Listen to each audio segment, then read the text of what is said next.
2019 പുത്തുമല ദുരന്തം അന്ന് പുറം ലോകത്ത് ആദ്യം എത്തിച്ചത് അന്നത്തെ പഞ്ചായത്ത് പ്രസിഡന്റായ കെ സഹദായിരുന്നു. സഹദാണ് നമ്മോടൊപ്പം ചേരുന്നത്. 2019 പുത്തുമല ദുരന്തം അത് കേരളം കണ്ട അക്കാലത്തെ ഏറ്റവും ദുരന്തമായിട്ടാണ് നമ്മൾ വിശേഷിപ്പിച്ചത്. പക്ഷേ അതിലേറെ 10 മടങ്ങ് വലിപ്പമുണ്ട് മുണ്ടക്കൈക്ക്. അവിടെ പോയപ്പോൾ കണ്ട കാഴ്ചയുണ്ട്. മുണ്ടക്കൈ ഞങ്ങൾ ഒരു 3 മണിയാകുമ്പോഴേക്കും രാപ്പലച്ചക്കോടെ എത്തിയിട്ടുണ്ട്. എത്തിയ സമയത്ത് തന്നെ അവിടെ ചുരൽമല ടൗണിൽ വെള്ളം കയറിയിട്ടുണ്ട്. അവിടുന്ന് ഒന്ന് വെളിച്ചം വന്നതിന് ശേഷം നമ്മൾ ആ റോഡിൻ്റെ സൈഡിലുള്ള ഗ്യാപ്പിലൂടെ പുഴ കടന്ന് ചെളി ചവിട്ടി അപ്പുറം മുണ്ടക്കൈ ഭാഗത്ത് എത്താൻ ശ്രമിച്ചു. അത് എത്താനുള്ളൊരു കാരണം അവിടെ ഉണ്ടാകുന്ന യുവാക്കളുടെ ബാക്കിയുള്ള ആളുകൾ, അച്ഛൻ, അമ്മ, ഉപ്പ, പെങ്ങൾ ഉൾപ്പെടെയുള്ള ആളുകൾ മുണ്ടക്കൈ ഭാഗത്ത് നിന്ന് വിളിച്ചുകൊണ്ടിരിക്കുകയാണ്. എൻ്റെ കാല് പോയി, എൻ്റെ കൈ പോയി, എനിക്ക് ജീവനുണ്ട്, എന്നെ എത്രയും പെട്ടെന്ന് രക്ഷിക്കണം എന്ന് പറയുമ്പോൾ സ്വന്തം മക്കൾക്കുണ്ടാകുന്നൊരു വികാരം. ആ വികാരത്തിൽ ഒരു കൂട്ടം ചെറുപ്പക്കാരവിടെ സ്വാഭാവികമായിട്ടും വൈകാരികമായിട്ട് പ്രവർത്തിക്കാൻ തുടങ്ങി.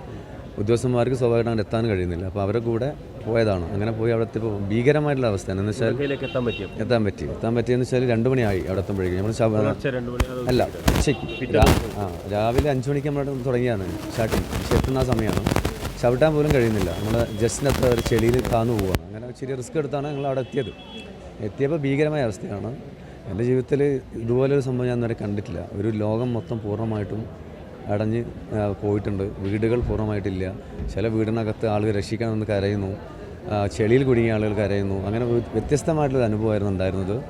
അത് ഞാൻ പറഞ്ഞ ഒരിക്കലും നമുക്ക് അവിടെ ഒരു ജീവിക്കാൻ ആവശ്യമായ ഒരു സംവിധാനം അല്ല എന്നുള്ള അഭിപ്രായമാണ് എനിക്ക് അതുമായി ബന്ധപ്പെട്ട്. പുത്തുമല ഒന്നുമല്ല എന്നുള്ളതാണ് എനിക്ക് തോന്നുന്നത്. തീർച്ചയായിട്ടും നമുക്കിതിനകത്ത് ഒരു സിഗ്നൽ രണ്ടിലും കിട്ടിയിട്ടുണ്ട്. പുത്തുമല മാറ്റാനുള്ള ഒരു കാരണം എന്താ? തലേ ദിവസം നമുക്ക് ചെറിയൊരു പൊട്ടൽ വന്നിരുന്നു. അതിൽ ജനങ്ങളും നാട്ടുകാരും പഞ്ചായത്തും എല്ലാം ചേർന്നുകൊണ്ട് അവരെ 100-300 ആളെ മാറ്റിയതിന് ഭാഗമായിട്ടാണ് ആ ഒരു മരണം നമുക്ക് ഒഴിവാക്കാൻ സാധിച്ചത്. 17 പേരെ നമുക്ക് നഷ്ടപ്പെട്ടുള്ളൂ. അതും വലിയ സംഖ്യ തന്നെയാണ്. പക്ഷേ ഇവിടെയും ഒരു സിഗ്നൽ നമുക്ക് തന്നിരുന്നു തലേ ദിവസം. അത് വേണ്ടത്ര ജാഗ്രത കുറവെന്നല്ല, ഞാൻ കുറേ വർഷം അവിടെ ജീവിക്കുന്നു, അത് വെള്ളം കയറില്ല എന്നുള്ളൊരു ആത്മധൈര്യം പൊതുസമൂഹത്തിന് വന്നതിൻ്റെ ഭാഗമായിട്ട് അന്ന് അവിടെ നിന്നതാണ്. പിന്നെ അന്ന് ഓറഞ്ചാണ് അവിടെ ഉള്ളത്, റെഡല്ല.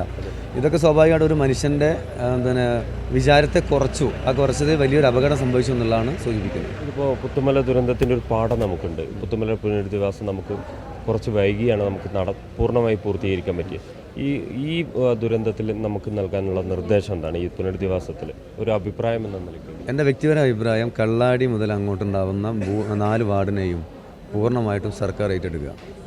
അവിടെ മറ്റ് എക്കോ ടൂറിസവും മറ്റുള്ള സംവിധാനമായിട്ട് അതിനെ ഒരു നിലനിർത്തിക്കൊണ്ട് തന്നെ മുന്നോട്ട് പോകുക.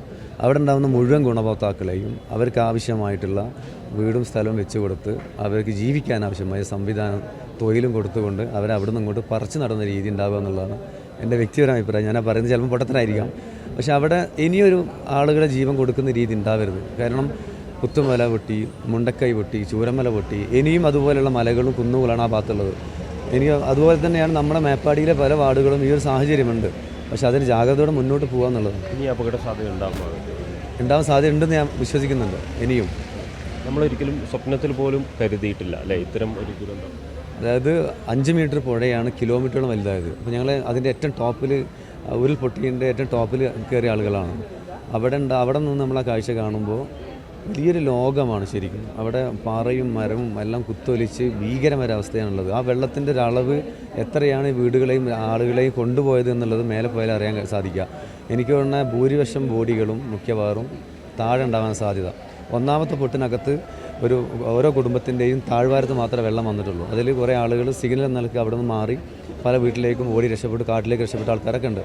ഇനി ഇടിയില്ല, ഇനി വരാൻ സാധ്യതയില്ല എന്നുള്ള വിശ്വാസത്തിൻ്റെ ഭാഗമായിട്ട് കയറി നിന്ന വീട്ടിൽ നിന്ന് അടുത്ത വീട്ടിലേക്കോ ടൗണിലേക്കോ നമുക്കൊന്ന് സേഫായിട്ട് പോകാം എന്നതിൻ്റെ അടിസ്ഥാനത്തിൽ പോകുമ്പോഴാണ് വീണ്ടും അടുത്ത പൊട്ട് വരുന്നത്. പുത്തുമല ദുരന്തത്തിൻ്റെ 5ാം വാർഷികം എത്തുകയാണ്. ഓഗസ്റ്റ് 8 എത്തുകയാണ്. ഇപ്പോഴാണ് നമുക്ക് വലിയൊരു മഹാദുരന്തം. എങ്ങനെയാണ് അന്നത്തെ ഒരു ദിവസം മറക്കാൻ പറ്റാത്തൊരു ദിവസം തന്നെയാണ്. അതിലും വലിയ ദുരന്തമാണ് ഇത്. ഇപ്പോൾ ഇതിനകത്തൊരു ആശങ്ക എന്ന് വെച്ചാൽ നമ്മളിപ്പോൾ ബോഡിയുടെ പല അവശിഷ്ടങ്ങളും നമുക്ക് കിട്ടുന്നുണ്ട്. അത് ആരെതാൻ തെളിയിക്കാൻ കഴിയുന്നില്ല, കത്തിക്കാനും പറ്റില്ല, മറവ് ചെയ്യുന്ന സാഹചര്യമുള്ളത്. എൻ്റെ റിക്വസ്റ്റ്, പഞ്ചായത്ത് ഏറ്റെടുത്തുകൊണ്ട് ഒരു 5-10 സെൻറ്റ് സ്ഥലം മുണ്ടക്കൈയിലോ ചൂരമലോ പഞ്ചായത്തിൻ്റെ സ്ഥലമോ അല്ലെങ്കിൽ പബ്ലിക്കിൽ നിന്ന് ഒരാളിൽ നിന്ന് വാങ്ങുന്ന സ്ഥലമോ അല്ലെങ്കിൽ ഇപ്പോൾ തന്നെ ഒരുപാട് സ്ഥലം അവിടെ ഒഴിഞ്ഞു കിടക്കുന്നുണ്ട്.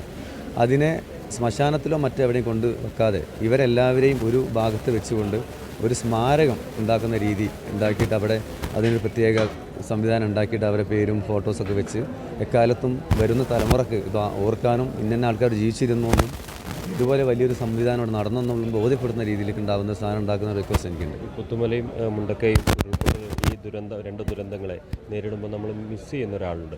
ഇതാരാണ്? ഉമേഷ്.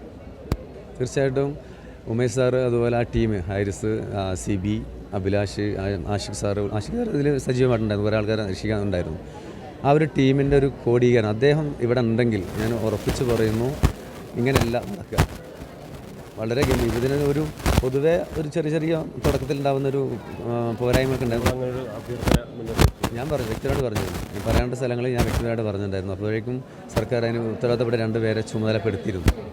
എന്തായാലും പുത്തുമല ദുരന്ത സമയത്ത് മേപ്പാടി പഞ്ചായത്തിലെ പ്രസിഡൻ്റായിരുന്ന KK സഹദാണ് നമ്മോട് സംസാരിച്ചത്.